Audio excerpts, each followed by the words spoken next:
Hello friends, இன்றைக்கு இந்த வீடியோவில் ரேஷன் அட்டைதாரர்களுக்கு பொங்கல் பரிசாக 5000 ரூபாய் வரை அழைக்கப்படும் அப்படின்னு சொல்லிட்டு ஒரு புதிய அனௌன்ஸ்மெண்ட் வந்திருக்கு. அதை பற்றி இந்த வீடியோவில் பார்க்கலாம். தமிழக அரசு ரேஷன் அட்டைதாரர்களுக்கு உணவு தானியங்கள் வழங்குவதோடு மட்டுமில்லாமல் அரசின் பரிசுத் தொகைகள், ரொக்கம் ஆகியவும் வழங்கப்பட்டு வருகிறது. கடந்த ஆண்டு பார்த்திங்கன்னா பொங்கல் பரிசாக அரிசி, சர்க்கரை மற்றும் இலவச வேட்டி சேலையுடன் ரொக்க பணத்தையும் எதிர்பார்த்திருந்த மக்களுக்கு ஏமாற்றமே மிஞ்சியது.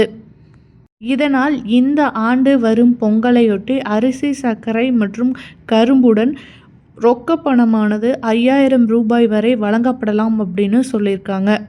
அதற்கான நிதி ஆதாரத்தை உடனே திரட்டுமாறும் உத்தரவிட்டிருக்காங்க. அடுத்த ஆண்டு சட்டமன்ற தேர்தல் நடைபெறுவதையொட்டி இந்த அறிவிப்பு வெளியாகலாம் அப்படின்னு சொல்லிட்டு அனௌன்ஸ் பண்ணியிருக்காங்க.